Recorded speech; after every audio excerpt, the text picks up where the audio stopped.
Mesdames, Messieurs, bonsoir. Dans les titres, cette question, quel risque pour les habitants d'Indre-et-Loire en cas de crue centenale de la Loire? Un rapport sur la sécurité des digues a été rendu public. Le risque de rupture de ces digues atteint les 15%. 100 000 habitants du département pourraient alors être inondés. Les suites de l'enquête du drame du pont Mirabeau, cette voiture qui a plongé dans la Loire ce week-end avec à son bord un père de famille et ses 2 enfants. Le suicide était une piste évoquée. Il s'agit désormais d'une piste privilégiée.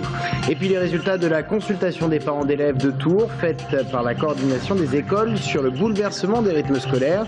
Dépouillement hier soir, plus de 3500 votants. Et le projet de la ville majoritairement rejeté, seuls 10% votaient en sa faveur. Les résultats complets dans ce journal. On ouvre donc ce journal avec un rapport qui vient d'être rendu public. Il concerne le risque de rupture des digues de Loire et ses conséquences sur les populations d'Indre-et-Loire en cas de crue centenale. Rapport rédigé dans le cadre de la révision du plan de protection des populations au risque d'inondation. Le constat, c'est que le risque de rupture de ces digues est de 15% sur l'ensemble du département en cas de crue importante. Brian Bock. D'un côté, Saint-Pierre-des-Corps, de l'autre, la Loire, au centre, la Levée. Et si cette dernière était amenée à rompre en cas de crue, ce scénario catastrophe peu probable a pourtant été étudié de près. Une étude de danger qui évalue les risques de rupture de la Levée remis à la préfecture démontre dans le pire des scénarios qu'il faudrait évacuer plus de 100 000 habitants en moins de 2 jours. Je ne peux pas dire que c'est plus d'inquiétude qu'avant, parce qu'on a quand même une connaissance importante, mais on a maintenant avec l'étude de danger des choses plus fines qui peuvent peut-être nous permettre d'aborder de façon plus appropriée la façon dont on peut apporter des réponses aux habitants. Si le risque de submersion de la Levée est quasiment nul, la rupture est bien possible lors d'une crue centenale. Le débit de la Loire serait alors de plus de 4300 mètres cubes seconde. En comparaison, le débit de la crue la semaine dernière n'avoisinait que les 2100 mètres cubes seconde, soit 2 fois moins.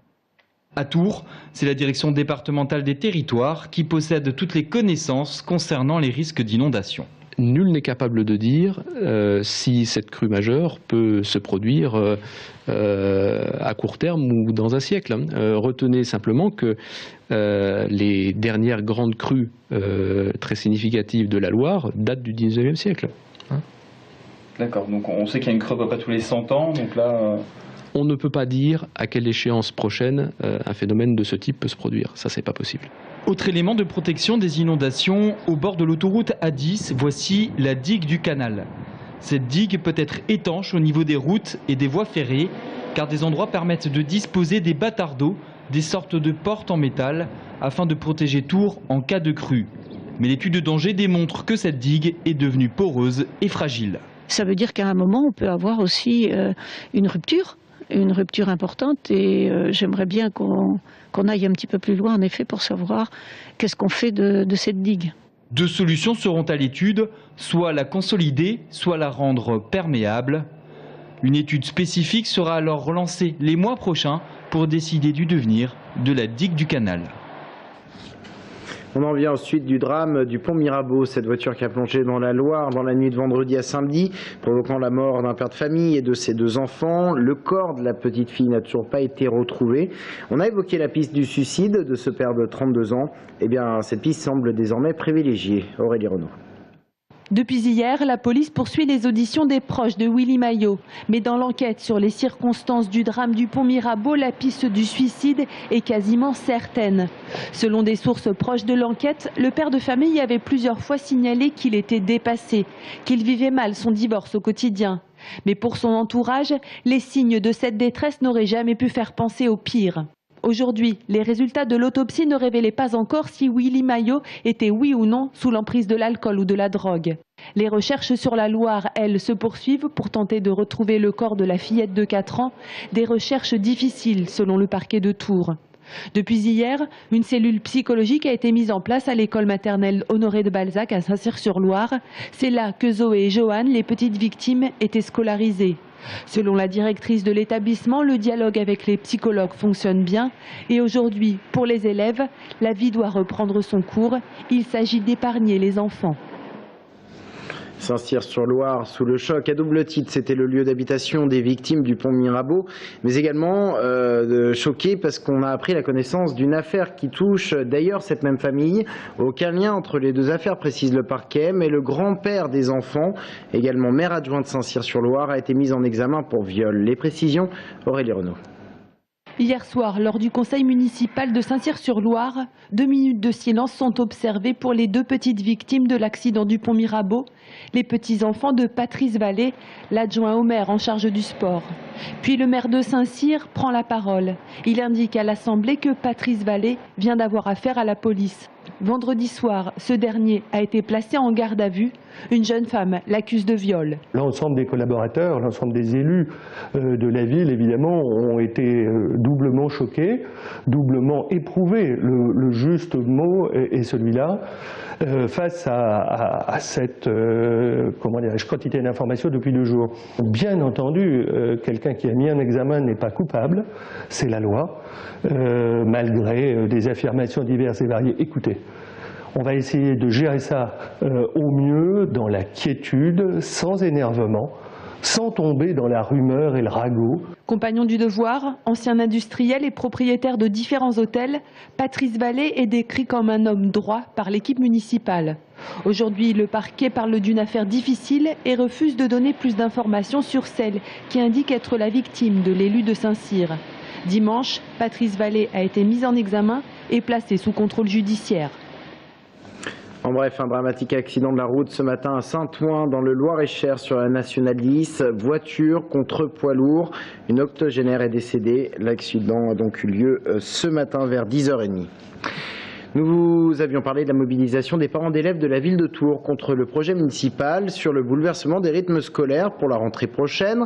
Pour mener la contestation, une consultation a été menée auprès des parents. Il y avait 3 projets présentés, celui de la mairie et en face 2 autres, les propositions des directeurs d'école et celle de la coordination des écoles. Au final, 3500 votants pour 9000 élèves. Le dépouillement a eu lieu hier soir. Angélique Mangon. Le verdict est sans appel. 45% des parents d'élèves ont voté en faveur du projet de réforme des rythmes scolaires proposé par la coordination indépendante des écoles de Tours. Plus de 3500 bulletins comptabilisés. Le projet de la mairie ne récolte que 10% des suffrages. Pour les organisateurs de cette concertation, c'est un succès. Nous allons donc transmettre tous ces résultats à la mairie, à l'inspection académique, bien entendu, afin de peser sur le projet municipal, afin que nos 2 projets, celui de la municipalité et celui de la coordination des écoles, puissent se rejoindre, qu'on puisse trouver des points de consensus. Opposés au projet de la mairie, les membres de la coordination des écoles de Tours ont distribué fiches d'information et bulletins de vote dans les 59 écoles de la ville. Début des cours à 8h45, pause méridienne allongée. Ils dénoncent un projet à minima. Les 3/4 d'heure sont répartis dans la journée et finalement on ne laisse pas le temps à la vraie organisation de temps supplémentaires de TAP, comme je l'expliquais, des temps artistiques, culturels et sportifs. Ce qui ne nous plaisait pas au départ dans ce projet, c'était l'horaire de départ. Parce que ça obligeait un certain nombre de parents à amener leurs enfants, à laisser leurs enfants à la garderie le matin alors qu'ils pouvaient les amener à l'école. La mairie de son côté maintient son projet et attend la décision du directeur académique chargé de valider la proposition finale. Le Parti communiste et le Front de gauche en avaient déjà fait la demande au préfet d'Indre-et-Loire. Le conseil municipal de Saint-Pierre-des-Corps emboîte le pas. Il réclame la dissolution du groupe identitaire Vox Populi, vœu présenté par le groupe PCPS et voté à l'unanimité. Le groupe d'extrême droite est en effet pointé du doigt dans une affaire d'agression survenue mardi dernier devant le siège du PC à Tours. 3 militants communistes ont porté plainte contre X. Ils accusent des membres de Vox Populi de les avoir frappés. Dans un tout autre registre et pour terminer ce journal, de la marche nordique venue de Finlande, ce sport débarque en Touraine. Un club basé à Jouer-les-Tours propose des initiations maintenant. Mickaël Briffaut nous a testé pour nous. Il nous emmène à la découverte de cette discipline sur le lac des Bretonnières. On étire bien d'un côté de l'autre et on va incliner la tête. La marche nordique ici commence toujours par une séance d'échauffement assez longue. Cette nouvelle discipline est bien plus proche du ski de fond par son usage des bâtons que d'une simple randonnée traditionnelle. Et ils sont plus d'une vingtaine à être venus aujourd'hui s'initier à ce sport qui fait travailler tous les muscles du corps. Complet parce que y a tout l'ensemble du corps qui travaille. Déjà, l'avantage c'est que c'est adaptable à toutes les tranches d'âge parce qu'il n'y a pas d'impact au sol, c'est de la marche. Mais là, en rajoutant les bâtons qui servent pas simplement comme en marche traditionnelle pour stabiliser, mais ils servent vraiment, c'est eux qui sont moteurs du mouvement. Là, je propulse derrière et là, en propulsant derrière, je lance mon mouvement et la propulsion me fait avancer. Donc plus je vais pousser sur mon bâton, plus je vais travailler. Et là, il y a vraiment tout qui travaille. Donc après, ça peut devenir assez intensif.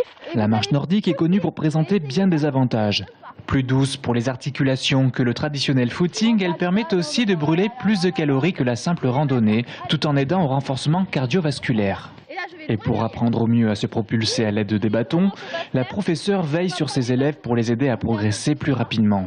Très pédagogique en tout cas, bonne prof. Et puis c'est un sport très complet qui fait travailler absolument toutes les parties du corps. Mais c'est très tonique. Avec l'âge, évidemment, les choses deviennent de plus en plus difficiles. Donc si ça peut aider, et ça doit aider en principe, on le sent déjà, ce sera une bonne manière de ménager le corps. C'est une bonne expérience, je trouve, parce qu'on avait des a priori qui étaient complètement différents à ce qu'on a appris ce matin. Moi aussi, c'est pareil.